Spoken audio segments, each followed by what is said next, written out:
What's happening, you savages? Uncle Joey here with his Jewish Cato, Lee Syatt. Another start of the Church of What's Happening Now. New Testament coming at you. We're back. What's up, you beautiful people? It's a beautiful Tuesday morning, the 23rd of September. What up, Lee? I'm doing good, dude. How are you? You know, tip-top Magoo, feeling a lot better than last Monday. I didn't even know you weren't feeling well. Oh, I haven't been feeling good all week, but who cares? We got one foot in the grave, one a banana peel. Jesus. You got to be optimistic. We're here on a Monday, and that's all that matters. That doesn't sound optimistic. One foot in the grave, one in the banana peel. Look, when you're 62, you're in that death neighborhood, okay? And unless you combat it, if you sit here and go, I'm not going to die, I'm not going to die, then you're going to lose your mind. You just got to say, I'm going to die at some point. And that's it. That's the way it is. Yeah, but every week with you, you're dying of something new. You're dying sooner than later. You know, I got the Jewish fucking worrisome. Oh, Jesus I got the Christ. I'm dying to sue a motherfucker. You know what I'm saying? I'm dying to sue a motherfucker. So you're going to come back? No, I'm not dying. I'm just telling you that I've accepted it. I've already written my obituary. Shut up. Yeah, that's how you accept it when you get to our age. Why fucking run away from it? It's here. So when you die, it's a Valhalla. I accept it. I just close my eyes and let the Lord take me to the next fucking channel. Are you Buddhist now? No, it's got nothing to do with being Buddhist. It's got to do with knowing who the fuck you are. And, you know, okay. I can't do the shit I was doing when I was 37. I do a line of coke now. Forget it. My head wants you to do a line of coke. I can't do a lot of things I used to do. I eat a cheeseburger, I get fucking a heart attack. You know? But let's talk about what's important. You got engaged this weekend. I did. Happy fucking congratulations. Thank you, dude. Don't clap for the fucking guy. Don't encourage him. Not that much congratulations. Don't encourage him. That's like that scene in The Godfather when he tells him Michael joined the army and fucking whatever goes, congratulations. Don't fucking encourage him. Right? The fuck is wrong with you joining the army? Jesus. Yeah, no, dude, it's been a videos crazy and shit. year. No, I don't know. From what I've been told, you got to hire a photographer. No, but dude, I'm glad I did. You're like a half a fag. I saw the picture of you out there by the World Trade Center. I was on the first of all, I was on the water. Christ. Second of all, yeah, by the World Trade Center. No, other side. But I have no idea what I said. Not even a clue. I don't know what you said either. No. I didn't record the audio, thank God. Because I was cool the whole time. If you recorded the audio, you wouldn't be here today. You'd be leaving with your little fucking computer right now, right over the bridge on that ferry. Oh, Jesus. No, but it was great. It was record the audio for your kids? Who knows? No. I didn't do it. I forgot. So, I had a whole lie. I told her that I was doing a show at a temple, and I had to dress up because I've done shows at temples before. And it was great. It was, I brought my mom down. We had dinner that night. Her parents, my mom. It was nice. Oh, Jesus Christ. Oh, that was, dude. You're mixing Jews Two with Indians and a Jew is one of the funniest. Oh, I'm waiting the check came. Oh, wait till the check comes. I know you picked up that check, but your wife did. Jesus Christ. Oh, my God. Those Jews and those Indians look at each other when they see that check. Dude, I had no idea. Her parents are great, but I had no idea, and I'm not doing material, but I had no idea that, like, Indians on the same level as Jews with, like, being cheap. Like, they hide it under their elbows. They have. When Indians roll shit up, that's where the change is hidden. Oh, in the roll up. It's fucking brutal, yeah. Oh. When that check came, I'm surprised they didn't start arguing. Too high. Too high. Are they Chinese now? Make law. Too high. Too high. No, it was, but there needs to be like another Everybody Loves Raymond, but like a Jewish mother-in-law and two Indian parents. But it was great. It was, I moved here a year ago, dude. I told you when I was moving here. I went through a breakup. I moved here. I was like, I'm done till I'm 40. 2 weeks in. And when I was like, I was thinking a lot about like, when I was like, a lot of the people listening are like 22, 20. You were with me since I was 23. I had no luck with women. And like, I was always like too desperate. You were trying to do this, it sounds cliche, but like when everyone says it, like when you stop looking for whatever, it comes. That's what it is. And I tell people all the time, all these people that dress up and put cologne on Fridays, you're in no danger. You're going to go to a bar and meet a dirty hoe and, with fucking diseases. Oh, my God. It's when you just walk in the streets and you bump into a chick at the library. Hi, how are you? Good. Maybe we should exchange numbers. But you didn't even do that. You met her Hinge. online. I met her on, dude, I have no idea I would have loved to have seen you at that age because I've never once picked up a girl at like a bar outside. I have no idea. And what do you think? I was picking them up like fucking tabs? It sounds like No. you had a couple. No, because you had drugs involved. Okay. Not because you had charm, because you had cocaine involved. And that's like a fucking left hook. You know, who needs a big dick when you got an ounce of coke? You know what I'm saying? Oh. Oh my God. I never had any of that. But it was, dude, I'm excited. It's going to be just very low key. Like this whole, I don't know. I got very lucky. We're just going to have a couple friends. You got married under a tent? No tent. End of the year. My favorite week of the year. Temple? No. Honeymoon? No. At some point. We might go to Vegas for a couple days. Vegas? No. What the you told me she's a gazillionaire. Forget Vegas. No, You're we're going to Australia. We're going somewhere at some point. But tell her, listen, I married you, bitch, but now you got to lift that rock because I want to go to fucking Israel. I want to do a comedy show at the wall, okay? First of all, that would be great. Yeah. But the only problem is Vegas only dudes can come. Well, we're getting married. It's Why don't you get 200 million, move to Austin, too?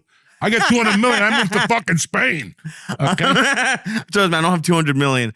But no, we're gonna do a small thing between the week between Christmas and New Year's, just that week.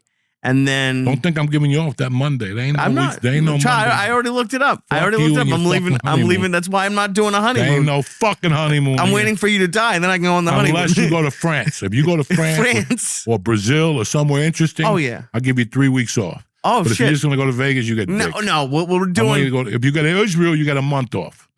I'm moving to Israel. Paid month if you go to Israel. Shalom. I want you to put a note for me in the wall anyway. And bring a couple notes. Do we have people in Israel that'll put a note for you in the wall? But it's not the same. You need a family member. Okay. No, we're gonna go to like the desert in Arizona for a couple days, and then go to Vegas for a few days, and then we'll figure out the real one later on. But I don't know. It's just really this is the first time that a relationship has felt easy. Okay. I don't have to like pretend. She's okay. She's really supportive of like everything I do with stand up. So we'll see. I have no fucking idea. It's the easiest and like it just felt right, which is strange. But I got it. Like this whole fucking buying a ring thing. That shit's a scam. That is the craziest thing I've ever experienced. Because there's two, I don't know if you know, there's two kinds of diamonds. There's like a diamond that you can find in the ground, and then there's lab grown. Whoa. Yeah. Let's get back to this. All right. Nobody finds a diamond in the ground. Jewish people hire black people to go inside mines. They don't have them anymore. They don't have blood diamonds anymore. I was looking for them. Yes, I went all over. So you can't buy them. You can't. What are you going into stores and go, hi, can I get a blood diamond? They're not going to have them. They're bad luck. But if you would have came to me, I get you. I know all the blood diamonds are. I asked big George, ones, little ones. No one knows any blood diamond. I went to like the Jewish Central. They won't. They're too temple-ish. They're too by the book. Oh. They're not going to sell you a blood diamond. They're not going to tell you it's a blood diamond. Just look at it. You'll see a little scab and I was some looking black for guy's it. afro hair or something like that. That's a blood diamond right there. A little bit of scalp. Oh, yeah. But it was.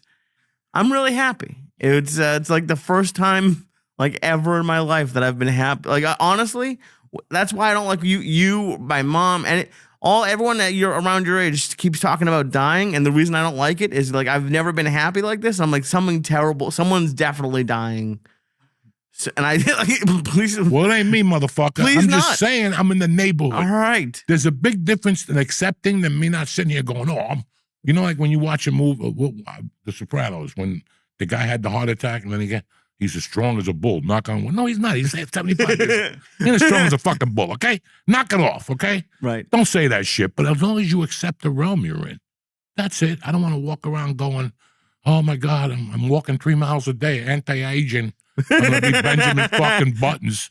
And meanwhile, you look older every fucking day. You know what I'm saying? There's people who are like, look at me. Right. I did this. I did that. I look 40 again. What do you want to look 40 for? You're lying there. It's like putting a wig on.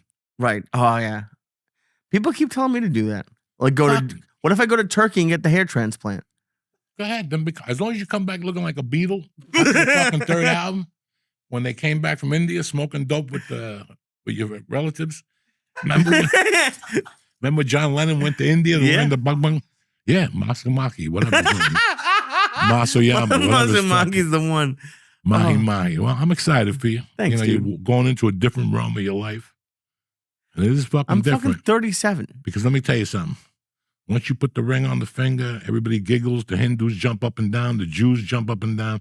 Once you go home, it's a different fucking game, okay? Once you walk in that door after the marriage, it's like when that Richard Pryor joke, when you break into somebody's house and the dog helps you rob them. Remember that joke? Like, come on, I'll show you where the gold is. I'll show you where the silverware is. I'll show you where the fucking this is. All right, you got everything, but guess what? Now it's time to play. Now I want to play. Really? Dude, everyone keeps telling me it's the same. You think how's it going to be different? I don't know. Just wait and see. Pay for the fucking, put a quarter in and you'll see how it's different. Oh, Jesus. We'll see. I'm excited, dude. That's what's great about marriage. You walk around ether for a year, you know. Everything's beautiful. Okay, honey lovey. Okay, dovey.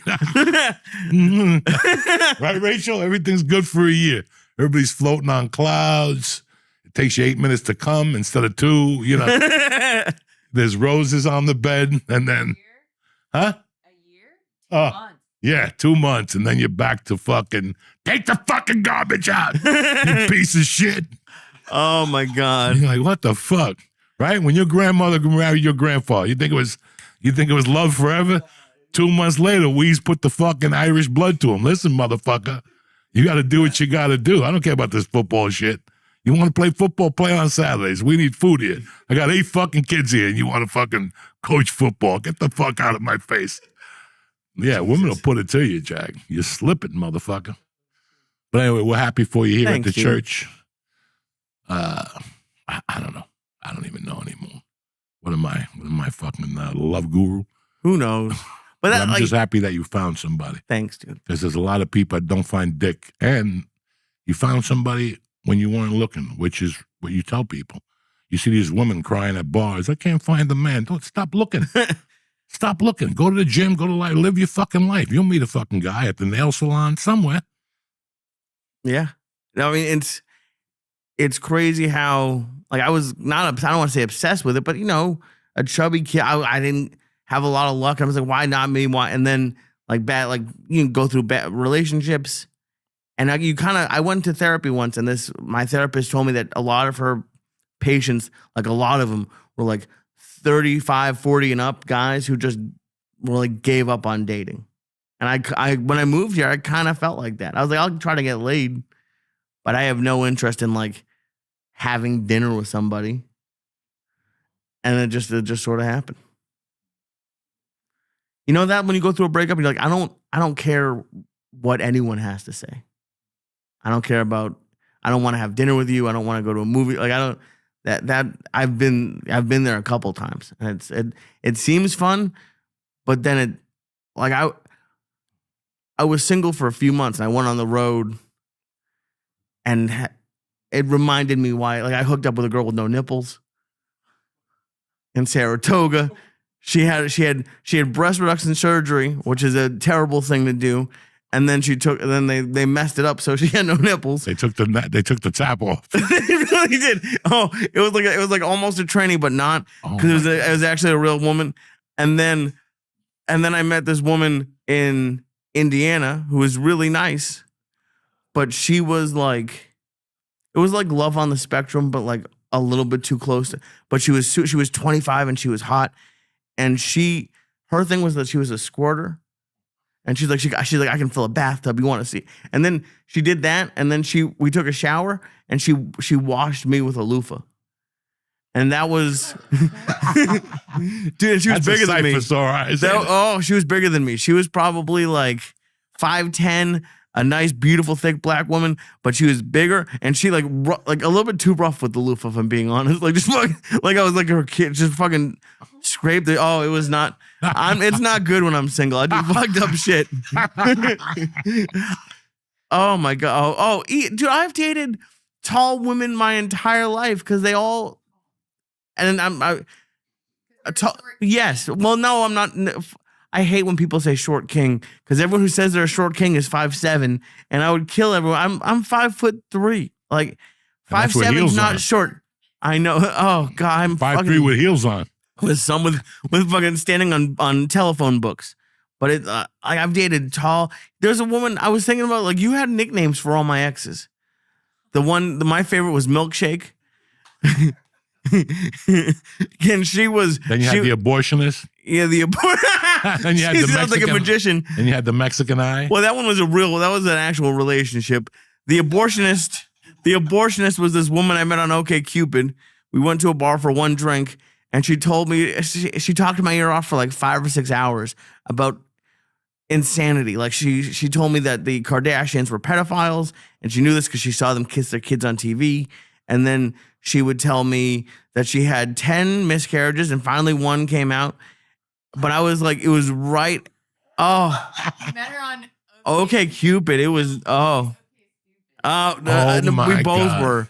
But then listen to this. Ayahuasca. That's what that was ayahuasca. That's Yeah. ayahuasca. Remember Fry's in Burbank, the electronics store. Yeah. We hooked up once, and then like she would like show up at shows and like I didn't want her to. She knew where I lived because I took her there by accident, but she didn't have my phone number, so I created a Google Voice number, and she would text me like every 2-3 months, and I found an industrial area over by Fry's with no cameras, and I'd get a blowjob in the car. Like Ayahuasca. She must.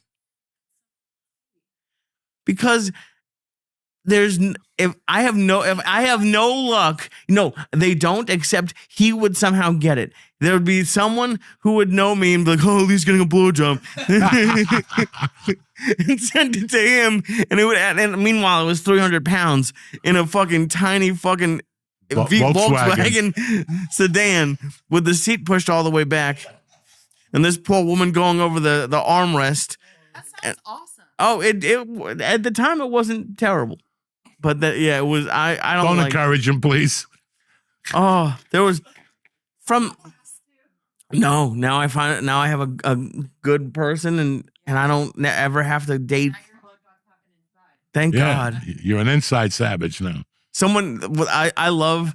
I don't read the comments all the time, but someone wrote a comment on the proposal thing and said, "Get ready for the sheet with the hole in it."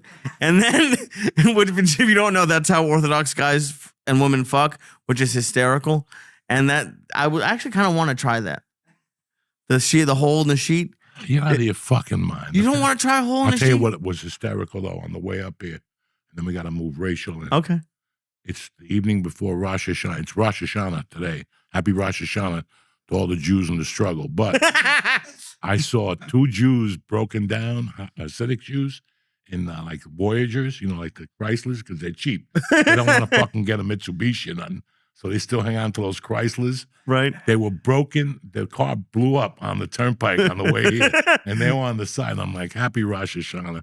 Oh, what a fucking nightmare. They're pissed that they have to fix it. Yeah, they got to spend $3 and they probably have they got a recyclable fucking fan belt. Knowing them. I will be right back after this ad. We'll be back with my girl Rachel in the motherfucking house. Wolfson. What's happened, beautiful people? Our guest this week is the beautiful and talented, my little niece, Miss Rachel Wolfson. What's happening? Hello. Thank you, guys. Thank you. Good to see you. This is my second time. Yeah. Well, the first time was back when it was the church. Yeah. Yeah. It's been years. What year was that? That was right before the pandemic, 2019. Wow. That was a long time ago. Mm-hmm. Must have been right after the movie. No. It was before. It was before the movie? Before. Wow. Because the movie happened when Joe moved to Austin, because I remember going on JRE and going, you motherfuckers better pay attention. Better pay attention. Our girl got the fucking jackass. And like, ooh.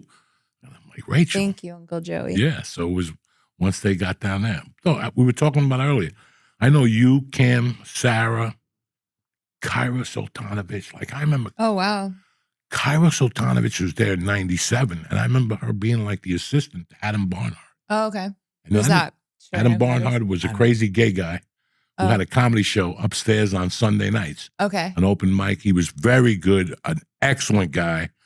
And he was like a comics guy. He was just helping out people up there. But I remember all you girls, the first time I saw you doing comedy, I'm like, man, look at these girls. They're young, and look at you now. Yeah. Now you're Doing young comedy. women, beautiful, all grown up and doing the town. You know what I'm saying? Yeah. Having How's fun. Austin treating you? It's so fun. Yeah, I really am starting to enjoy Austin. It took a couple years because I came from LA, so I didn't know what to expect. I've never lived in Texas, but I'm enjoying the stage time and the friends that I've. How many sets you do a week? Oh gosh, I mean, I can get up to 5 sets in a night between mics and shows, so it could be anywhere between. It could be like I could get up 20 times in a week, between 10 to 20. Yeah. But like it's interesting because you said you've been there a couple years, and I've been talking to people out here. How long did it take you to like establish yourself in Austin to start getting like consistent spots? Well, I'm different because I didn't start stand up in Austin. Right. I started in LA, so by the time I moved to Austin, I had a couple years under my belt and I had the credits. Mm-hmm. But again, Austin doesn't really care about your credits, which I like because Austin is really all about stand up. Doesn't matter who you are. It doesn't matter your credits. And I like that. like too. that because I was never, I just started stand up to do stand up. Like Jackass happened by, it just happened. I didn't. Nice to have a credit though. Yeah, it is. Hell yeah. Yeah. But yeah, it still takes a second. It took me 2 years to really start to like get in my groove there. Yeah, that's what I've heard from like. Actually, you did his show last night. Aaron Berg. No, I'm doing it tonight. Oh yeah, the last night. Sorry. He's been really great to me, and we talk a lot when he does shows at the dojo. And he was saying like it took him about 2 years in New York to finally feel like he was hitting his groove. Because like moving to a city, I know like Austin was cool for you, I bet, because you had like a lot of friends who moved there. But even still, like it's like being new in a new city, you kind of have to like reestablish yourself. You still have to start yourself. over. Yeah. You still have to start over. And I really like that challenge as a comedian because I think it's good to move to different places. You can't just stay in the same place and perform in front of the same people. You'll never grow. So Crazy. But like in Austin, it's a lot touristy. Yeah. So like even Joe's place is it's new. Which I like. I like too. It's always getting different audiences. Yeah, so. You perform for locals, but a lot of the time it's very transient, which is what I like because LA is like that, New York's like that, the bigger cities. Well, if you're in New York, by the time you do every room, you'll be 90. There's so much comedy in just the New York area, northern New Jersey, Yonkers, Brooklyn, So it's okay like there if I could just imagine sitting in New York for 2 years and just working on your stand-up. You'd be fucking. Well, yes. And that's if you went anywhere and did it. Right. I mean, I think also, whether it's moving to another city, but at least going to other parts of the country and starting over again. It's good for you, or even just travel, just getting on the road, being a road comic, whatever, as long as you are performing in front of different people, it's good. Like I remember moving to Seattle sight unseen. Like people don't do that. That's people wild. Go up and check it out. I can't picture you in Seattle. Went to Detroit to do comedy. Met a stripper. Oh, it's always a stripper. I went back to Boulder. She said she's going to pick me up on the move back to Seattle. She's really into me. She wants me to move to Seattle. No, she came and picked me up. This one came and got me in Boulder. Went up to Seattle, stayed with me for 2 weeks, went to Seattle, find an apartment. The only thing I knew about Seattle was the Supersonics when I was a kid. Mm-hmm. And that's it. I was like, I'm in. It rains. At that time, it was Nirvana. Nirvana had just gotten shot, Soundgarden, Pearl Jam. So I'm going to go up there and have a good fucking time. But I went up there sight unseen. It's not like people, I'm going to go check it out and then put away money for a year. Fuck you. You're never going to go if you think like that. Yeah. You're never going to go anywhere. Well, it's kind of cool as a comic, I bet. Because you could honestly, at least in this country, and probably Canada and other places, like as a comic, you could get to any city, major city, halfway major city, and find other comics and find shows. Oh, yeah. In a piece of cake. Yeah, easy. That's great. Piece of cake. Well, I remember last time we were podcasting years ago, you were telling us what it was like. You would have to like fax your headshots and your veils. Like no comics today. They're, you know how to send a fax. They're, No. Like, can you imagine any of the it would never open micers, comics today trying to figure out a fax machine? Well, I was going to ask you about that because like Austin, before I got here, I lived in Massachusetts, and like there, 4 or 5 of my friends went to Austin and like came back within like what is like as like what do you think or what do you see with these open micers who are like they're like pilgrimaging to Austin? It's autism. Is it? That's all it is. What do I see? Autism, 100%. Well, I think it's a lot of things. I think that Austin is a newer scene, which is more opportunity, new opportunity. I think Austin really values freedom of speech, and there you don't have to worry per se about what you say. Mm-hmm. I mean, anything you say at any point can have consequences, but I think in Austin they're more about letting it speak as an art form, and there's more room for that, I think. Basically what I'm saying is people who have been rejected from other scenes move down to Austin in hopes that they can. The rejects are moving there? Oh, no. Yeah. Are you kidding me? Yeah. Have you not? Wake up, Lee. For every mediocre comic. I haven't done the open mics in Austin. For those of you listening, I lived in open mics the last few years. If you get rejected out of open mics, that's move to Austin. We'll take you. Oh my! I can't even. That's why Rogan has all those security guys. But that's the other thing though crazy. too is like Austin is becoming this place like people romanticize Austin. Comedians romanticize Austin. When you get there, it's a very different story. I've never really seen anyone have like an easy time moving to a new city, let alone Austin, just because it's like everyone's like talking about how great and the stage time is. You still have to start over and prove to other people that you're funny and that you're worth getting booked. And it's like, can I ask you a question, Rachel? Yeah. Don't mind interrupting anybody here. No, interrupt me. Let's get down to fucking basics. Do you really think that most of the comics that move to Austin think like you? Not at all. You're a special one. You and a couple other people that I personally know. I think 60% of the comics that move down there, this is what they fantasize. Well, I know what you're about to say. They fantasize stumbling into the fucking, because I know I had fantasies when I was an open micer, and they're dumb fantasies. But you think they're really going to happen because they happen to Roseanne. You know, nobody goes on stage, gets off stage, and they offer you the Tonight Show. Do you know what I'm saying? Like, that's a once in a lifetime. But the odds are always with you. But everybody who moves to Austin to stumble into the comedy mothership, to Rogan to like them, put them on the podcast, and they blow up and they can save their mother from dying from cancer. Well, it's that, but also I think, with Kill Tony and all the opportunities. Right, and Kill Tony's the other half. The Tonight Show, and now we have Kill Tony, whether people like it or not. Yeah. It's getting more views than all the late night shows, everything. So it's like, I get that. But that's not why I moved there. No, but you understand. There's people who look at there's people like us, they go, I'm going to go down there and learn the craft and get on stage every night. And I'm okay if I'm a feature act for now. Right. Well, that's what I wanted. I was like, I'm not getting enough stage time in LA. We just came out of the pandemic. The strikes are happening. And it's like, I started to do stand-up. Jackass came 3 years after, but after the movie was done and the pandemic was over, it's like, I need to learn comedy. I'm being thrown into headlining. I need to, get good at this and put the time in and just, and also like my path isn't similar to other people. Like I knew it was going to be rough. I was thrown to the wolves and had to figure out how to headline, so. It's really rough that I know for a fact that because we all have weird fantasies. And guess what? They come true. They come true when you put the work in, but not the way you think they're going to come. Right. Not the way you think they're going to come through. You think you're going to get a major motion picture and star with Brad Pitt, but you'll probably just get accepted at the Laugh Factory. Just for Jamie to see you when you move to LA. Yeah. And that's the same thing. Oh my God, that'd be great. That's a fucking miracle. How many people move to LA and showcase at the Laugh Factory and try to get in there? So you have to look at your miracles by that. Like for Even me, just it was getting a Mitzi showcase. Shore. For me, it was Mitzi Shore. Yeah. A month after I moved to LA, I'm a regular. Yeah. That was my Tonight Show. Mm-hmm. Now I had to do something with it. And that's what I don't think a lot of comics today are seeing that. In fact, a lot of people in regular lives don't see that. People don't want to put the work in anymore.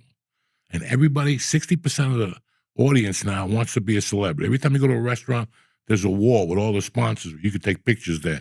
And people look at that shit. Yeah. They barely made the $50 tab, but they're gonna go over there and take a picture like this and flex their little skinny gold chain or whatever, and that's the other half. I think you could tell there's a lot of people who just want to be stars. Yeah. They don't even know what it takes. They don't know the path. I just want to be, what do you call those? Influencers. Yeah. I want to make $1 million a month. Yeah. I want to go to Burning Man. But like the crazy thing with Kill Tony, and it's probably one of the top 2 or 3 biggest podcasts in the world right now. Yeah. Is like Rogan to me is the Tonight Number Show 1. because you still have to get booked on it. Like it's a little because I'm with all these level of comedians. They look at Rogan like it's like one day it'd be great. Kill Tony is you can wait in line. I mean, it's a luck, but it's just to get on. But you can get on. You could move to Austin, go to and sign up every Monday, and eventually, in theory, you'll get on. Yeah, but that's if that's what you want. But you better be prepared because that might be your one and only opportunity. Dude, I had, you know what I mean? And I don't remember his name, and it doesn't matter. But when I was living in LA, this open micer got on, but way before Kill Tony. It was big, but it was episode 500. He bombed so hard that like they started to boo him, and like even Rogan was like, "Oh God, they hate you." And this is how crazy he was. He put that clip up on his website as if it's like a credit, like he did. So he bombed. So he knocked the table over and like refused to pay for their drinks. Like they were booing him before he said one word, and it was like. I love that shit. I love the confidence of. I want an ounce of that. Confidence. Oh, where my shit don't stink no matter how much I open mic. I'll never forget this comic got banned from the open mic at Flappers because at Flappers they had a ticket. You had to buy when you go to the fair and you buy a ticket and you would write your name down on it. He just went to Costco and bought a thing of the tickets. Legend. And put his name down like 50 times. Yeah. And then they figured they're like, well, hold on, we don't remember selling you these many fucking tickets. So it's fucking. I can't imagine what Austin open mics are like. Dude, they're fun. I actually run an open mic there. I run an open mic once a week called Off the Cuff. It's at Creek Wednesdays at 6 p.m. And one thing that I've noticed with a lot of new comics and comics who are just beginning is, they're wondering how they can get booked more. And so I asked well, what are you doing to give back to comedy? Because we all take so much.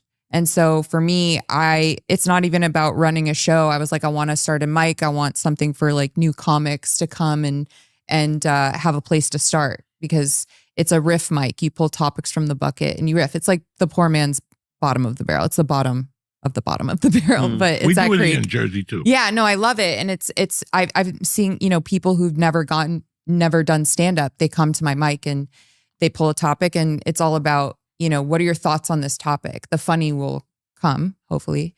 It's a great way to start your first mic ever, for sure. Yeah, because it's intimidating to go up there and you don't know what to talk about. Mm-hmm. So why not, Good idea. learn the practice of riffing. And so, yeah, that's... I remember when I first wanted to actually, we all have a fantasy and then you have a dream. And you have to separate those motherfuckers. But I think it took me 3 years to go, okay, I'm going to work on this. Yeah. There's something here. I could build on this, And I took it for what it was. I hid for years. You hide because you don't want to move up. You're enjoying yourself doing this shit, going to bars. I didn't want that pressure. I couldn't handle it. I couldn't handle comedy clubs. I would do guest sets at comedy clubs in Denver. But I wouldn't ask to get booked. They would ask me, and I go, nah. And I liked what I did until I felt comfortable. And I went to Seattle, and that's where I took my first feature spot at the Comedy Underground, which was, who I featured for? Who? Laurie Kilmartin. Oh, wow. Wow, 1990. You featured for her? 1995 at the Seattle Comedy Underground. But it always, for me, was I knew I was going to hide. She's a great comic. Yeah, she's a great comic. I'm a fan. She's a writer. She's a big-time writer. I'm a fan. I'm a fan.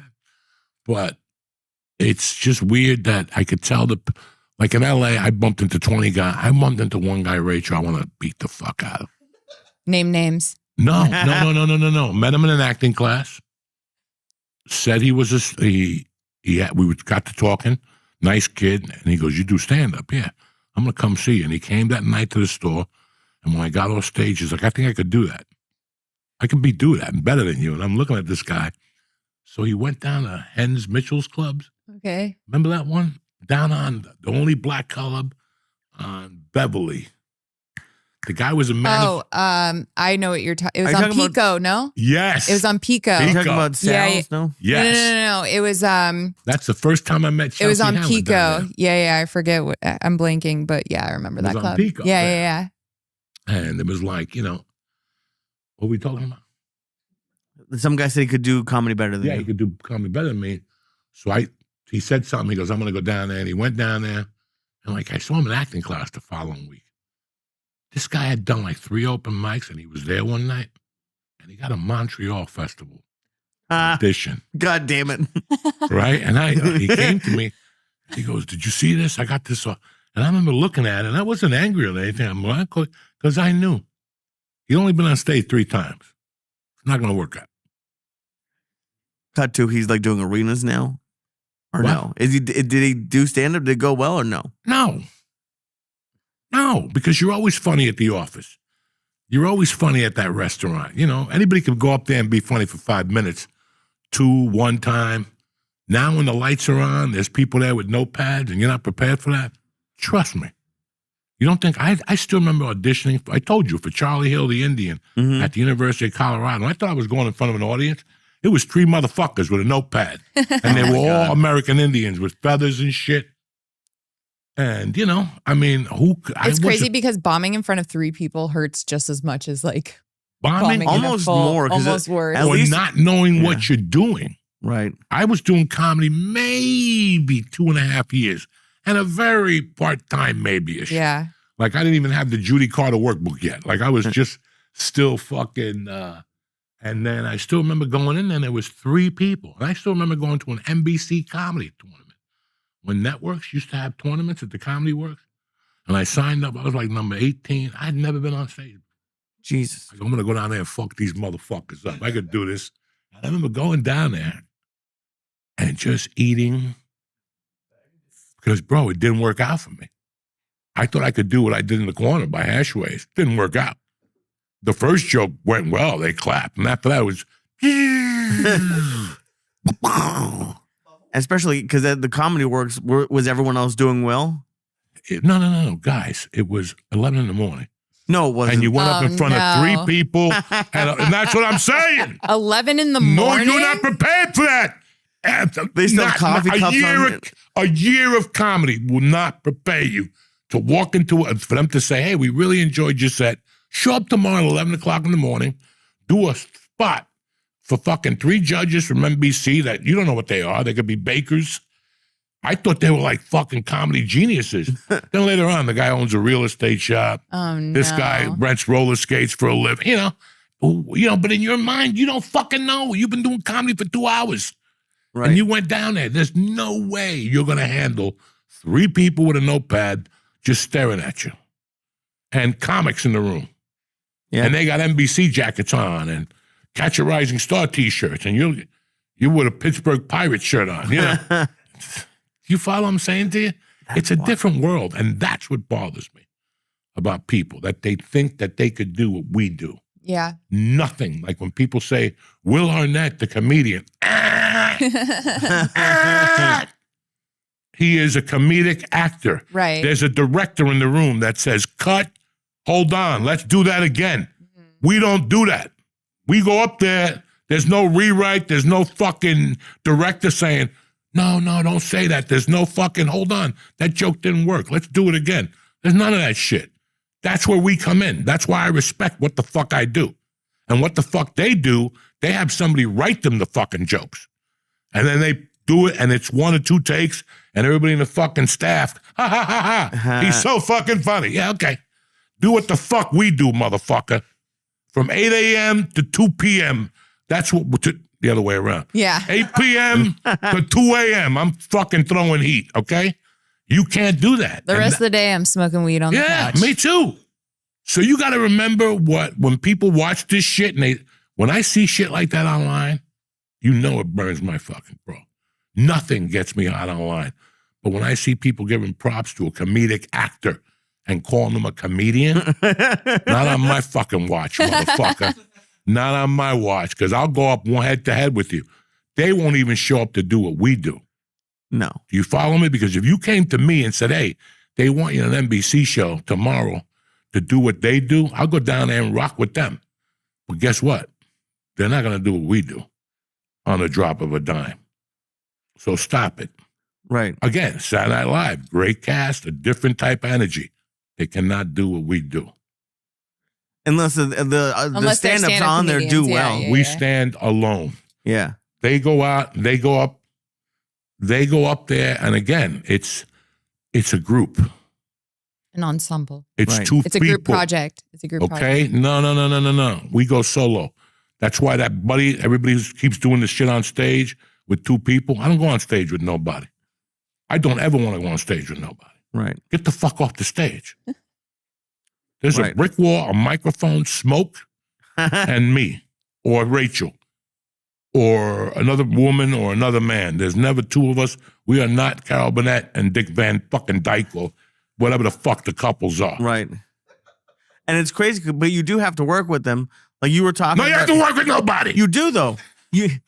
Because listen, you were talking about like experience. Like this weekend, I did the 11 o'clock show. And the comic before me did a joke that I liked, but that was like controversial. And like there were like 12 people in the room. This one woman didn't like it. And she was literally almost at the door with 6 of her friends. Half the room was going to be gone. Okay. The host luckily got them to sit down. Okay. But 3-4 years ago, last year, I don't know if I would have been able to handle it. You were scared? But no, I wasn't scared, but I wouldn't have known how to handle it. Like one of his favorite stories is when I got brought up at the La Jolla store as Lee Swatt, and I bombed super hard. This week, I was at a bar on the 3rd floor with like 15 people. The host brought me up as Syatt. Just damn. Lee, Your whole Syatt, second. just Syatt, like I was Prince, and I had fun. Like it just talking about like growing and dealing with there's stuff that a year ago, 2 years, I wouldn't have been able to handle, and now it's like you can see like okay, it's on a scale. Like back then, like I was gonna ask you when you started headlining at 3 years, how much time did you really have? 10 minutes, 5 minutes. That's crazy. That's yeah. Yeah, And but then I had no choice. No. And then what did it feel like being on like that first time before you went up to do like, what did they want you to do? 30, 45? At least. At least 30. I had Yeah. to figure it out. That's fucking wild. Yeah, I was doing in friend shows. So I'd have my friends on. Right. Help fill the time. That makes sense. Yeah. But even still I remember it was super hard for me to go from 15 to 20. Yeah. That to get to 20 minutes took me like a year to like really feel comfortable. 20 minutes is a long fucking time. Yeah. It doesn't seem that long. I like talking to the crowd, so that helps me stretch out my jokes more because I like doing a little bit of crowd work with the intention of bringing it to a joke, you know? That definitely Hopefully. The explanation of a joke is always great. Why? I used to like to tell a joke. People look at you weird and then break it down.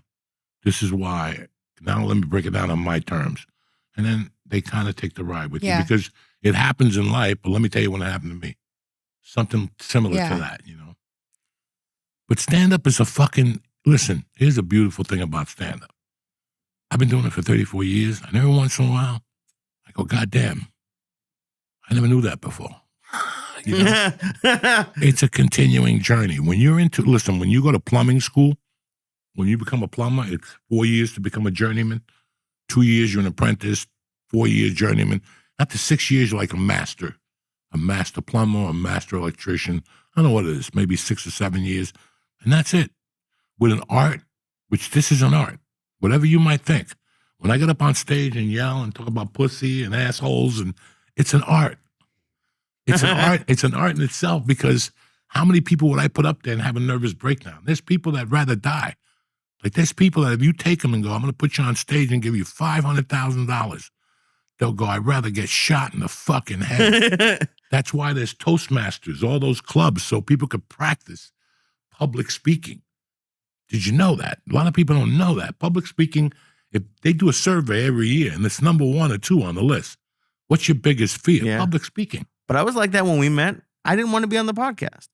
I didn't want to talk in front of anybody 15 years And ago. people think I'm not really a fucking god. I'm like one of those dudes that shows up at your town.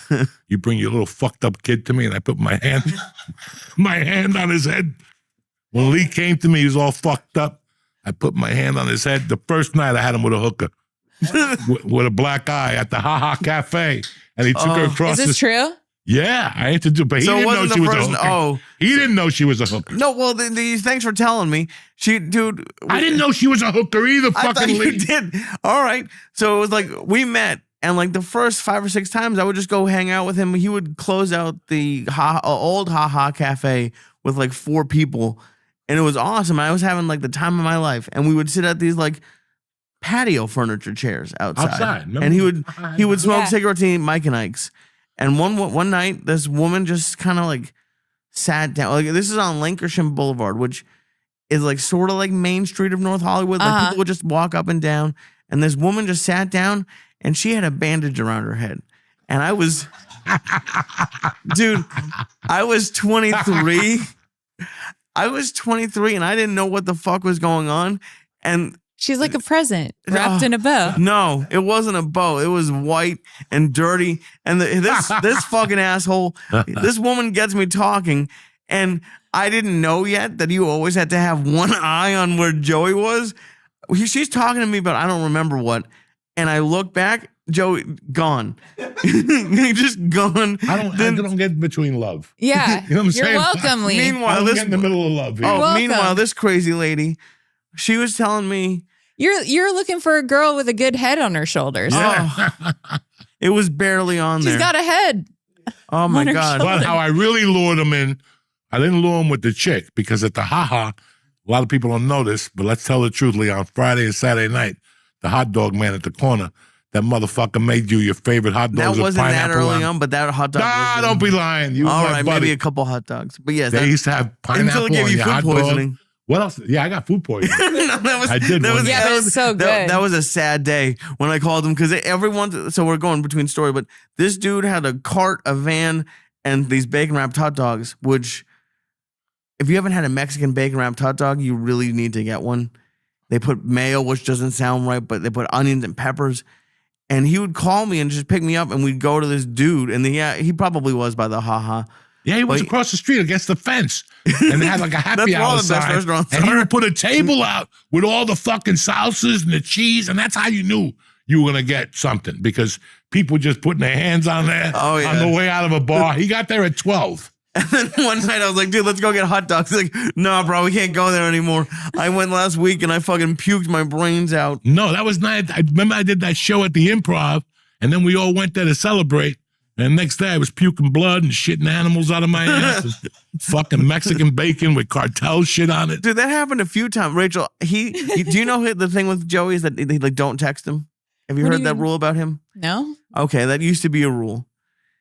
And unless the only What would text, happen when you texted him? he would get real upset. You get real angry. We don't text. We're from New Jersey, and I'm not from. But Texting's fucking gay, bro. yeah, it was, except during this time, the only text I would ever get from him were just 6 a.m, pictures of the most horrific shits. You'd get those too, George? And then he'd just call me up and like, what do you think of that? Meanwhile, my Paul is sleeping in bed next to me at 6. I'm fucking still high from the podcast last night. Oh my God. It For was me like, to send you a picture of a shit, it's got to be a real shit, okay? It's not going to be like today, a little carrot came out of my ass. I ain't sending you that picture. I'll send you like a fucking Chinese toothpick. One of those big motherfuckers that are skinny. yeah, but why did I feel like I was the only one getting those text messages? Now I at send them least to- George got I them, s- thank God. I send them to people who I love. No more. I stop because God's a motherfucker. When somebody police sends you came one to of your those door? pictures, oh, I got one back from somebody. And I was eating like a taco. I had to throw the taco away and puke it up and shit. So I'm like, I'm not doing that anymore. I sent them to Tom Segura and Bert. Those guys always deserve it. Duncan. I bet Tom likes. Doesn't Tom like those? Like, Yeah, Tom likes those things. Disgusting. oh my God. They'll call the doctor on you. I did that to Rogan once. I took a poop in the bathroom in Irvine, and I put a bunch of ketchup on it. And I walked out, and I waited for him to go in. He's like, Jesus Christ, who needs to go to the doctor? We were tortured. We took the ketchup and put on the toilet paper and everything. But hold on. Oh. I've heard this story, but like I always wanted to like, what made you look at this shit and be like, I gotta fucking Because I dope was this in up and shock. show it to I was in somebody? I smelled it first, and I'm like, I got to look at this just to make sure there's not an animal in there before me. And it was sticking out of the water. There was so much. That's why I put the ketchup like an island. It was like, so I put the ketchup on, island. and I put the ketchup on the toilet paper and put it around it. And then we waited. I go, nobody's allowed in the bathroom until Joe gets off stage. And he went right into the bathroom. He's like, Jesus fucking Christ. We're fucking dying. Why? Rachel, Because there's ketchup in the green room, so you bring it in the bathroom. oh, You know how the Irvines are in Ontario's? Oh, yeah. They have You that used bathroom that in the ketchup green before. room. They're intimate, They're very intimate Oh. and stuff. do female comics do this stuff? 100%. Really? Oh, I shit. wish I was joking. We're in what way? I don't pictures of shit, throwing your tampons at people. I don't know what, like just gross shit. Like I thought you were gonna say no. You don't know women. We're disgusting. What But are, it's like- not that. Maybe not that, but it's like, other things. Is there like a lot of competition between female comedians, or no? Do you find No, we all just love each other so much. That's why there's so many of us on every show. We no? You we love working together. It's a regular little affair of comedy. Yeah, we're so supportive of each other. Why not? What do you mean? Well, like why do you? Because there's like I don't know. Maybe I'm just not high enough in comedy yet. But like there's a little bit of competition. But I don't like hate any of like. I don't look at another chubby Jew and be like I fucking No, because you're no. no, maybe not. Nope. I hate everybody, but like I don't know. You're Because I've heard of like female comedians like not getting along, and that's the thing. I didn't know That's just why. women in general, Women let in general. alone female comics. But female comics probably because, like any industry, it's male dominated, and you still have to like prove that you're just as funny as all the other comics, you know. So it's like, and there's probably I don't want to say less opportunity, but there's not as many female comics as there are male comics. And I think that, we have to, everyone, but women specifically, we always have to prove we deserve our place in comedy. Right. And the other problem I have with that is like, because I'm sure people say it about me, like you get shows that you shouldn't get, whatever. What shows would that be? I don't like for me, like I get to open up for Joey in front of 4,000 people and that's why I do put the work in. But on the other side of it, what I always think is like, let's say it was total nepotism, whatever it is. Do you want you to turn down this? Like, am I supposed to not try my fucking best and do? Yeah. Like, if the shoe was on the other foot, you would take that opportunity too. Of course. Fuck yeah. Well, you didn't ask for it. I took that opportunity. You should. So why wouldn't I give it? Right. If I took it, why wouldn't I give it? Right. But What do you think? That I just did 200 seat shows? People have taken me. I remember one fucking particular instance where a guy called me and did, what's the theater on Wilton? Yeah. And I was like just happy to get a couple hundred. Mm-hmm. And this guy called me that night and he goes, we're splitting it 4 ways. damn. Okay. So you want me to sit here and just go, I didn't get lucky? Can you imagine that? Expecting to get like $300 on New Year's. And when you get there, they go, no. You see this place? We're splitting it 4 ways. It's on you. And I ate the biggest bag of dick. But the check cash. Like a motherfucker. But it's not. No, I probably didn't bomb. Because I was so happy. I was going to say. You want a comic to be funny, pay him before he goes on stage. That's the funniest motherfucker you're ever going to have. When I put 500 in your hand and an 8-ball, that's the funniest he's ever going to be. Right there. He's happy. He's got a dessert. I gave him weed. I gave him a hotel room. I couldn't give him a woman, but he's got all the tools to You get got him a hooker. Yeah, You have to give opportunities when you got opportunities. I still remember barely having 15 minutes and some guy paying me like $600 a show. Isn't it crazy? That's fucking crazy. Right. And then I'm driving home and also my car blows up on the 70. That's it how gets it on goes. fire and shit. And you're like, God Every damn fucking it. time. You know, but that's the thing. How can you not give young comics opportunity? Why wouldn't you? I love giving an open micer $50. I love it. I love it. 'Cause Yeah. They look at you and they just tremble. They look at, oh, well, I can't take it and go to fuck home before I do change my mind.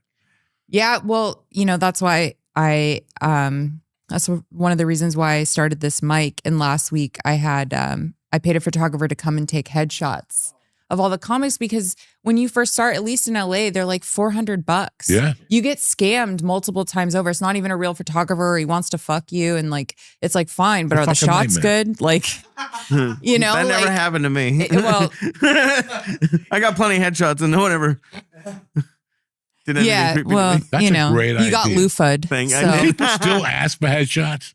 Well, it's more like when you book a show, they want a professional Picture, yeah. picture. And a lot of these, like when I first started, you don't even, like there are people who will submit their like selfies, Right. when you first start, because they don't know. And like, these are just things that I would want if I were to start, like, someone telling me, guiding me, because they don't have, some of these comics that come to my mic sleep in their cars, So it's like, you know what I mean? I remember getting to the LA, getting to the Comedy Store, and that Monday, I had an audition and I didn't even know what to do. And the piano player, who was a gay Spanish guy with a cute little hat, told me he was a photographer. And he shot me in those pictures. I used those for I don't know how many years. Yeah. You remember the first headshot, it was a baker at La Dizio in Boulder. He took my headshots with me drinking an egg cream and something like that. Whatever. You didn't know. You don't fucking know. But that's a great idea to do for these guys. Like get headshots. Yeah. Even action shots.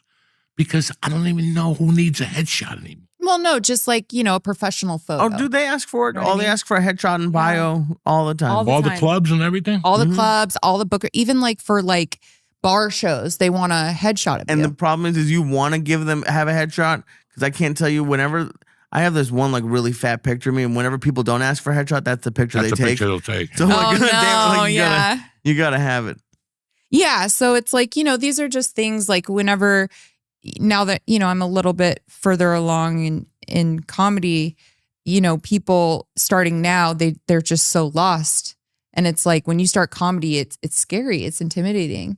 And you don't have, a lot of, like, I didn't have a big sis. I did have male mentors. I never had a female comic want to mentor me. But that's what I wish I had, was something like that. Yeah. Or just like a comic, like willing to kind of show me the ropes. Like, here's the direction, because a lot of time you don't start comedy with direction. It's a lot of going in the wrong direction before you figure out. For 2 years, I didn't know dick. Yeah. And I came here for 9 months, and that opened up the Mhm. view. I'm like, oh, this is what it is. He said the blind man. Okay. And then I went back to Denver, and now I had a plan. And it was bar shows, and but you don't know for the first 3 years. And it is rough. It's uncharted waters. And like the only thing I had was the Judy Carter workbook. And there's bad people out there too who prey on, vulnerable artists and new artists, especially when you start stand up. A lot of times you're just like not in a good place, or you're not coming from a good place, There's a page on Facebook, like New Jersey open mics. There's like 8 of them. Yeah. And I just want to see where the open mics are, so I joined all of them, And once a week, I don't even know how, they don't, because I just go on there to see where the open mics are, if they're changing, maybe something close to my house. And all those guys, always like once a week, one of those guys goes, is this Joey Diaz?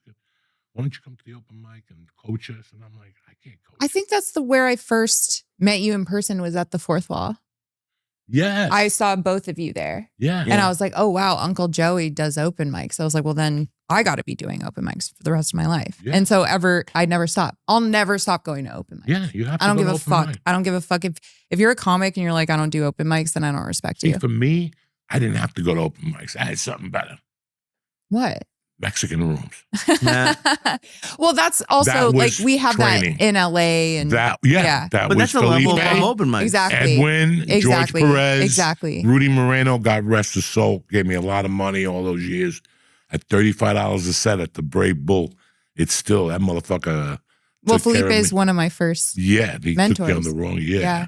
So it's kind of weird. The Mexican rooms were my open mics. They wouldn't put the TV off during the Laker game or Yeah. when those Dodgers are on. You got to do comedy. If somebody hits home run, fucking the room blows up. Oh, but dude, that's a level above open mics. Like, especially No, but it's a great level. I would do those first and then do my set at the Comedy Store at 11. Right. Oh, that's 12 great. o'clock at night. Honestly, that's what because I still do them occasionally. I have tried to slow down and like start hanging out more at clubs, but I would love to be at a place where I feel like I could like try new stuff out, even at bar shows. Like, I don't know. You if could do feel that at this. bar shows right now. I feel the pressure that I'll try. Like, if something comes to me in the moment, but like, it's tough That's for me where to. you do that. The bar shows. I still use open mics for that. No, do a bar show. do the bar show. Because listen, at a bar show, they're not really paying attention either. Yeah. I feel like the comics are though. Fuck the comics. comics. They don't They're put the money ones in your booking you pocket. for other Nah, shows. bro. They don't put money in They'll your understand pocket. what you're doing. You know, a real comic understands what you're doing there and will respect you more than if you go up with material you've been doing for years. Right. Well, I agree with that. I'm always working on like a new chunk, but I don't know, at least in my head, I have like material that I'm working on at mics and then I have material that's like, okay, I found out that this works. Let's try it here. But I don't know. In Austin, I don't know if you feel this, but at like the big clubs, in New York, I feel like not that I'm going to get discovered, but like if I have a few bad sets in a row, like the word's going to get out because comics talk. And like, I still feel like I need to prove myself. We always have to prove ourselves no matter what. We're always proving ourselves in new ways or whatever. But like you can't care about that. You can't care about that. I bomb all the time. I don't necessarily even mind bombing. What are you worried about? That other people will think you're not funny? Yeah. Not everyone's going to think you're funny. No, I know. I don't. But I want them not even funny. I want them to like respect, of course, and like get booked. And like that's what like, the stuff is slowly starting to get a little bit busier. I'm like, okay, and I don't know. That's when you're talking about open mics. That's what I view open mics for. Is like that's where I don't mind going up and just throwing stuff out there. Well, there's also something really badass about taking risks in person, and like there's a way to do it. You know, you can take those risks in the middle of your set. You can hide them. Yeah, I tell them all the time. You hide them in the middle. Yeah. Once you got them and they're laughing, it's a rotation, okay? It's a rotation. Right. So boom, boom, it's a beat. And now you're like, fuck it, I got 4 beats already. Let me try this off-color joke. But you're also going to be prepared. It's like throwing a sidekick at a UFC. That guy could grab your leg and pull it out, so be careful. Right. So if you throw that sidekick, you better be careful that you have a fucking punch to go into him, guy. And if I'm being honest, like I do feel more confident, especially the last year, but it's still, I don't know. Like I'm so looking forward. Like in the next couple of years, my goal is to be at the major. I'm not in the Cellar's a different level, but like the major New York comedy clubs. That's my goal over the next couple of years.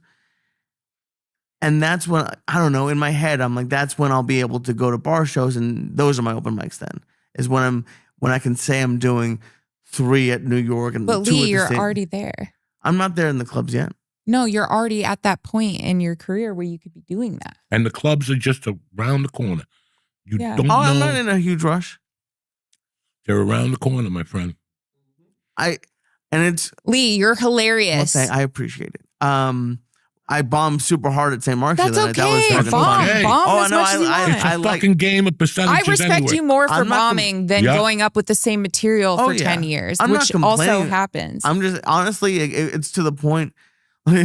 This woman told me that she did ketamine with the Kennedys, and then she got up and yelled at me that she could see my stomach from Times Square, and I don't know what I did to her. That's hilarious.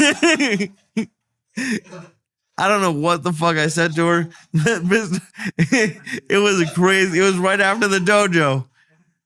Dude, it's been fun. That's I fucking like cold-blooded. Oh, I know. No, I That's love the that. You gotta baddest write that heckle shit I have down. ever heard. You gotta write that shit down. Oh, I had it. Write it down. I'm Jewish and neurotic. That shit's been playing in It's my gonna head. live in your Live in your head rent free. But it makes me laugh because I was like, I was feeling skinny. That like, I thought I looked pretty good. I didn't think I was that fat anymore, but it was. But then, Well, like, it's the same way how you see yourself is the same way how you think that you're not ready to do like new material at bar shows. right. I guess, yeah, dude. I've struggled with confidence, like, and this is like the most confident I've ever been, and it's not very confident, and it's like that is something that I don't have, and I do feel like I'm working very hard, and I feel like I am a good comic. I'm proud. Like I think I'm as good or better than a lot of people, but like off stage, it's different.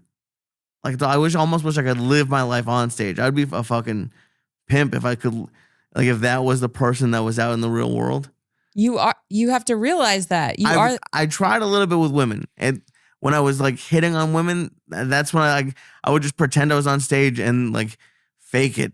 What's your move, Lee? I have no move. Pretend I'm a girl you're hitting on. What would you say to me? Honey, a girl I'm hitting on, I'd be on that chair over there just like staring at you, hoping that like a rom-com happened and like you were into chubby guys and he came over like, I just want to rub your head. That might work. I like my head being rubbed. No. You rubbing my head. Your head. I'll rub your head. No, dude, can you imagine me going up to a girl, any girl, and just be like, hey, I want to rub your head? I might take that offer. Wouldn't. Yeah, 100%. Who doesn't like a good head Brad rub? Pitt. Yeah. No, you don't. Can you imagine me in Austin, sweaty, coming up to you? Can I rub your head, Rachel? I got Brad Armpit over here. I'll take it. I'll take Brad Armpit over. Listen, I'll take it. That's a credit. You're torturing them. I love it. This is fun. Oh my God. Oh, I love it. Oh yeah. That one, there was one. I think the best one was the transgender woman at the Hollywood dojo. Do you remember there was this very pretty lady who would be at like Kill Tony all the time in the store all the time? Yes, Cassandra. Blonde girl? Yeah. Blonde, big boobs. I was at the dojo. I was like a year or two in a comedy, and this other comic, Andrew, they must have been friends. So like they were going back and forth about being transgender. And I'm a year or two in a comedy, and I tried a joke about transgender. The crowd laughed. I will say that. I was very happy with it. Oh, wait, are you talking about the hot one, or there's one that wasn't hot? I don't know. I think very pretty. Okay. It matters. And the problem I had is that her and the other comic were going back and forth like they were friends, and I thought that I could do it. She got upset and called me Danny DeVito, and then threw a pepperoni at me. You should have called her Manny DeVito. Oh, I crumbled. I didn't go. I felt so bad. I thought it was like a fun, like she was in the comedy scene, like it was gonna be okay. And the crowd thought it was a good joke. I'm still proud of the joke, but she did not like it at all. And that when she threw that pepperoni at me, it was fucking. Dog, and I've been doing comedy for 35 years. Nobody ever threw pepperoni at me. I got a beer bottle, or, shit like that. I don't want that. I'd much rather have pepperoni thrown at me. Yeah, I feel like you're not complaining about that. I feel like you like meat thrown at you. You know what the funny thing is? If you would have picked up the pepperoni and ate it. Yeah. Oh, yeah. That's where you beat them. You just pick it up and go, fuck you, bitch. I was looking for some pepperoni anyway and shit. I'll have to find the recording. I'm going to find it. Maybe I did. I used to eat off people's plates. Like I'd make a joke. I'm a fat guy making fat jokes, and they would like offer me food on. That would get huge laughs. If like someone offers you a nacho and you take a nacho on stage, that's fucking crazy. I'm less fat. How long are you in town for, Rach? What's going on? Till Wednesday, till tomorrow. And then what? Just stand up, and then I'm traveling around for the next few months, and then just go on the road in the next. You're really going after it, huh? Yeah. Okay. Yeah. I love stand up. I'll shoot you some dates if you could. I would love that. Yeah. Are you fucking kidding me? Yeah. I would love that. Just let me know if you want to come up. I'm down to clown. Because I got to get a woman pretty soon. Because I have guys, I got to get a woman up front. Because a lot of women buy tickets for their dates, for men. Yeah. Then they come to the show and they get nothing. Mm-hmm. They get 3 people talking about dick and pussy, and they sit there like fucking orphans. So I always used to have a woman just to give them something. Yeah. They went out for their, if a woman comes to one of my shows, I want to, like, I'm thinking about buying flowers or something for women, because for them to sit through my bullshit, That's they funny. need something. They need a hug, A support therapist, group. a support group, You could probably partner with a florist in the cities you're going to. What happened? You could probably partner with a florist in the cities you're going to. I'm sorry, Thank you, honey. Lee. I didn't know that. I was going to call Columbia and fly down there and pick them up and then bring them back. No, I'm saying, God damn it. No, I know. You should I know go how to do it. Columbia and pick them up. I'm just saying that's why I always liked That's a nice idea. women in front, because they get something nice for the ladies. It's not 3 fucking guys talking about dick and Also, when your girl's happy, you're happy. Like if you're taking your girl to the show, What girl? if she's like your audience, well, I'm married. My wife not doesn't go to your, fucking but like show. you're like the guy in the audience. If his girl's happy, he's happy. Yeah. So and you could see it when they walk out. You could see the girls, or at least that guy, whatever. So that's why. So yeah, I'd love to have you. Let's do it. Maybe Mississippi, the casino in Mississippi. Yeah, Mississippi. It is. And, IPPI. Yeah, you're close. You're close to there. Now, have you been going to Houston for comedy? Yeah, Houston, Dallas, Fort Worth. Who books you in Dallas? I do Big Laugh or Hyenas. Hyenas. Yeah. Hyenas still the big club. I up like there. Hyenas. I remember I was at Hyenas once. They had room in Fort Worth. Yeah, And after it was a Sunday night, it was a black show. I love I it. did the weekend, but I stayed Yeah. for the black show. And then I'll never forget this. I went outside and they paid me $50. And I'm like, what am I going to do with $50? And there was a 400-pound black dude with a T-shirt on selling pork chop sandwiches. Okay. He hadn't cleaned the grill in maybe 3 years. He was just scraping it, and he'd throw more pork chops on it, and he'd throw not the shit that Spanish people, and salt and pepper, and he would put them on white bread with the bone and everything. You had to eat around the pork chop with the white bread for like $2. I must have ate 15 of them. I'm like, God bless America, Black Lives Matter. You know what I'm saying? Fucking pork chop outside. And I went home going, man, I'm going to be fucking sick on that plane tomorrow. Went home tip-top magoo. The guy used nice pork chops, thin, and he fried them, and he just gave him Count Wonder bread. Didn't go out of his way to get you Italian Mustard, bread. Didn't even anything? matter. Huh? Mustard? Does Anything? it fucking matter? Yes, you it think the guy matters. had Grey Poupon? He's black. He's lucky. No, just French is yellow sounds good. No. Are you a sauce queen? I'm a mustard whore. I'll fuck up. The only mustard I'm not really a huge fan of is honey mustard. Everything else I love. Yeah. Next time you get a nice turkey burger, grill it and put a little mustard on it with red onion Love it. and a tomato. I had a I'll girlfriend do that that used 4 to days a make week. that shit. Maybe some jalapenos. I hate fucking turkey burgers, but this chick made a nasty turkey burger Oh, with dude. mustard and a little fucking whatever. dude, I went to a Chinese place that had a Chinese, the mustard you get at Chinese restaurants? Yeah. They made a martini with that flavor. No way. And they gave you the mustard with the wontons to dip in as you were drinking it. That's It was wild. I'm not a drinker. That was the coolest thing I've ever That is fucking cool. had. That is fucking cool. Oh, it was delicious. And it Well, that tasted, wasabi almonds, you ever one of those motherfuckers? oh, at those are night? my favorite. Oh, shit. Those motherfuckers wasabi are with soy good. almonds. Those green little Oh, bags? yeah, those are good. But you can't get the Walmart kind. Those taste like ass. No. I tried to save some money. The and fuck those is taste wrong like with ass. you? No way. The fuck is this what I'm Those talking green about? bags get expensive. That You try to Walmart- save $1. No, it's way more than $1. Walmart gives you a bag of 100 million for like $3. No, so And what? you can taste it. I didn't finish it. And you know me. But those, No. The other company is fucking spot on with those. They're Yes, they spot. are. They really like are. after bag, you gotta like fucking drink something and then go back to them. They're fucking heavy duty. yeah, I pretend like they're healthy when I get them on the road. Oh yeah. That's what you do at 2 Yeah, in the those are morning. vegetables. I'm like, I'm like, One I need bag my is protein. healthy. One little bag is healthy. Yeah. 22 of them. You're going into a different fucking league. I get the display. Trust me, when I do the same thing. Those are good. Fuck. What's your favorite like road snack? Do you eat like snacks when you're driving through Texas? Or do Oh, you, yeah. I love Buc-ee's. Have you been to Buc-ee's? he gets so. Don't get us started. What happened?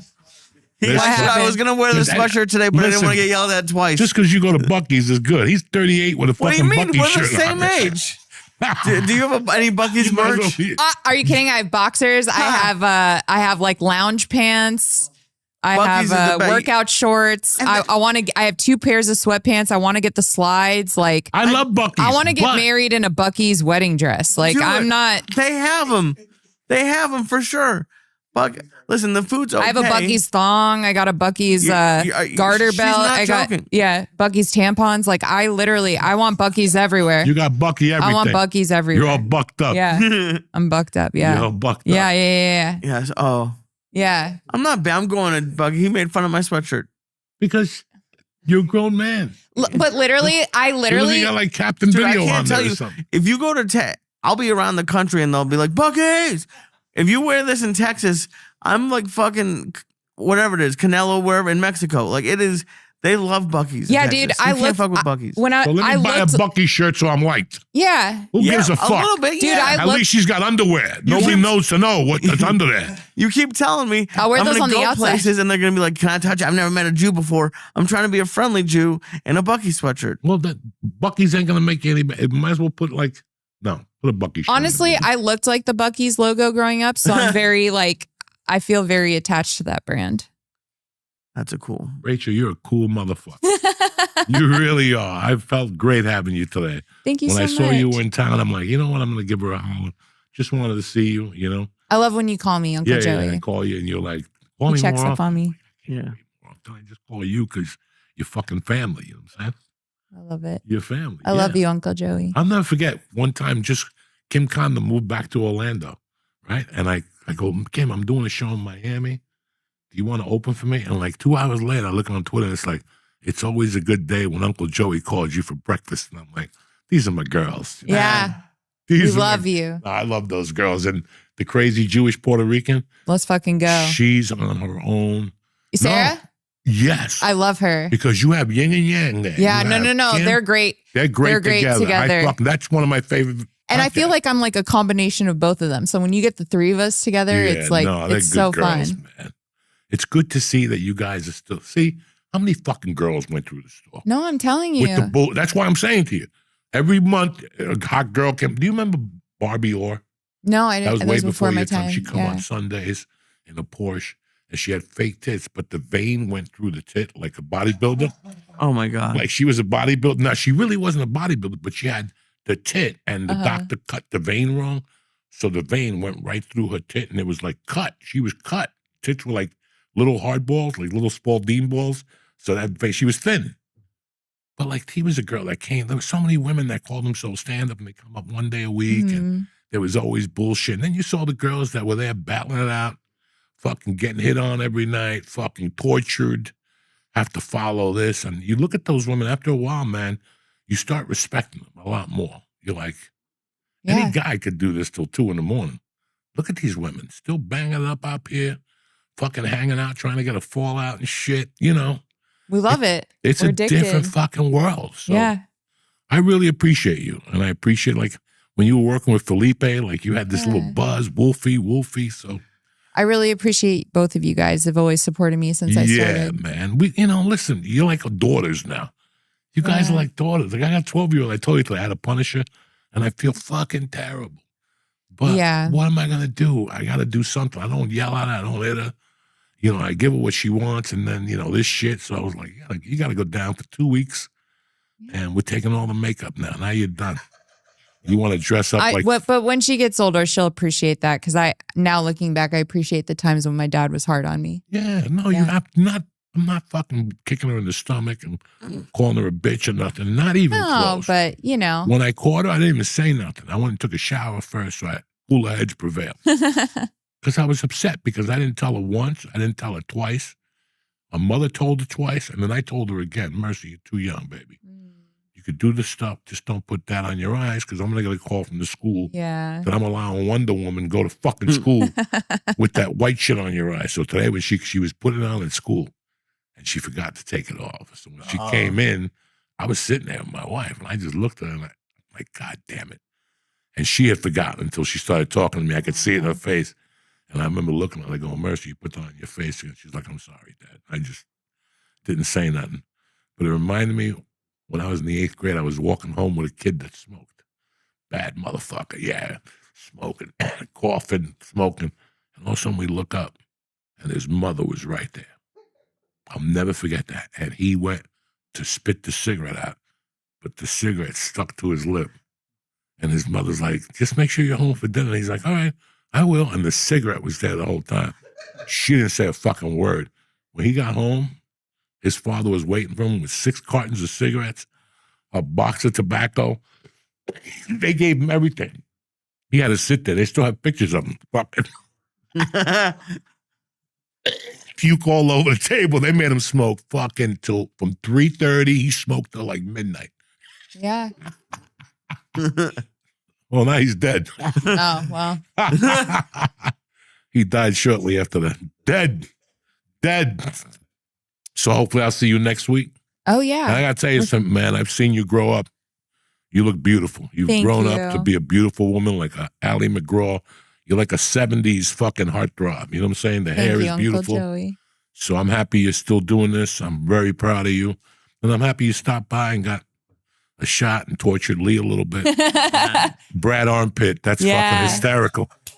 That is hysterical. Listen. You got any dates you want to push on here, beautiful? Just follow me on Instagram, social media, and you'll see where I'm at and where I'm going. So yeah, Right. at Rachel Wolfson, at Wolfie Comedy, all the things. Wolfie. Yeah. I love that shit.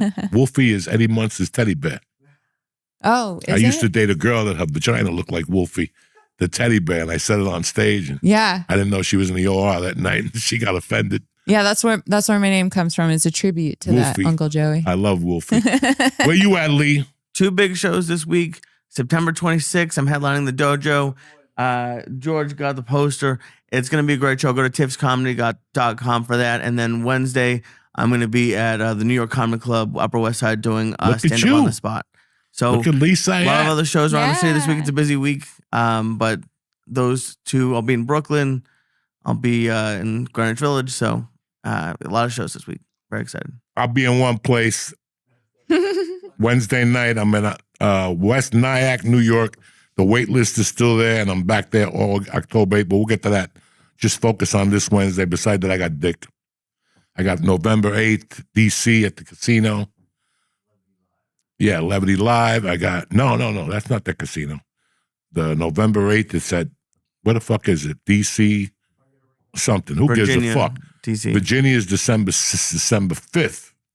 November 25th is Philadelphia, the night before Thanksgiving. That's always on fucking top. You know what I'm saying? Tip top. So beside that, I got nothing. I want to thank my little